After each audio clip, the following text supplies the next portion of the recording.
बुलढाणा कृषी विभागाच्या वतीने जिल्ह्यातील खामगाव येथे आयोजित सुसंवाद कार्यशाळेचा फज्जा उडाल्याचा आरोप शेतकरी संघटनेने केला आहे। शेतकऱ्यांमध्ये या कार्यशाळेबाबत जनजागृती केल्या गेली नसल्याने कृषी विभागाकडून वेळेवर शेतकऱ्यांना संपर्क साधण्याचा केविलवाणा प्रयत्नही यावेळी करण्यात आला। मात्र ते न आल्याने शेतकऱ्यांपेक्षा अधिकारी व कर्मचाऱ्यांची संख्या जास्त दिसून आली।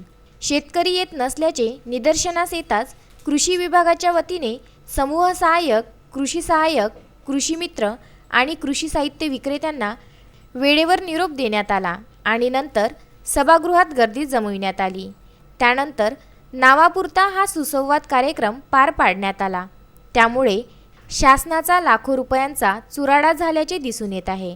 याबाबत तालुका कृषी अधिकारी गिरी यांच्याशी संपर्क साधला असता त्यांनी याबाबत प्रतिक्रिया देण्यास नकार दिला। शाळेमध्ये शेतकरी नसून फक्त अधिकारी वर्गच हजर होता। त्यामुळे या कार्यशाळेचा फज्जा उडाल्याचा आरोप शेतकरी संघटनेने केला आहे।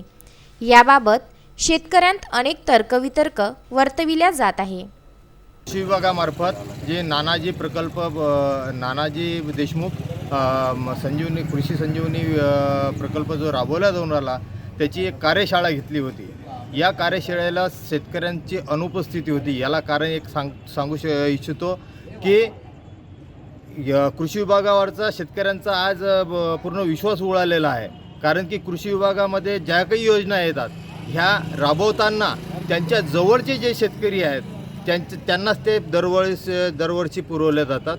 म्हणून इतर शेतकऱ्यांचा त्यांच्यावर विश्वास राहिलेला नाही आहे आणि ज्यांना ते पुरवतात त्यांना गरजच नाही आहे। त्यांना माहिती आहे की आपल्याला योजना घरबसल्या मिळते। त्याच्यामुळे ते कुठल्या प्रकल्पाला कुठल्या जनजागृती कार्यक्रमाला हजरसुद्धा राहत नाहीत आणि यांच्या कार्यक्रमाचा फज्जा उडते प्रत्येक वेळेस। मला यामार्फत तुमच्या चॅनलच्या मार्फत एकच सांगायचं आहे, ज्या काही योजना सरकारच्या येतात त्या सर्व शेतकऱ्यांच्या फायद्याच्या असतात। शेतकऱ्यांनी अशा कार्यशाळेला हजर राहायला पाहिजे आणि जे कोणी शेतकरी हे योजना घ्यायला इच्छुक असतील तर त्या सर्व शेतकऱ्यांनी आपली नोंदणी करायला पाहिजे आणि त्या नोंदणीमधून एक ड्रॉ करून जेवढ्या योजना म्हणजे एका गावात समजा 4 लोकांना शेतकऱ्यांना योजनेचा फायदा मिळायचा असेल तर त्या ड्रॉ योजनेतून 4 शेतकऱ्यांचे नावं काढायचे आणि त्यांना द्यायचा। मी सांगू इच्छितो की निश्चितच प्रत्येक वेळेस शेतकऱ्यांची अशा कार्यशाळेला गर्दीसुद्धा राहील आणि शेतकरी प्रत्येक प्रकल्प हा चांगल्या पद्धतीनं राबवेल हे या माध्यमातून मला सांगायचं आहे। मोहम्मद फारूक, विदर्भ न्यूज, खामगाव।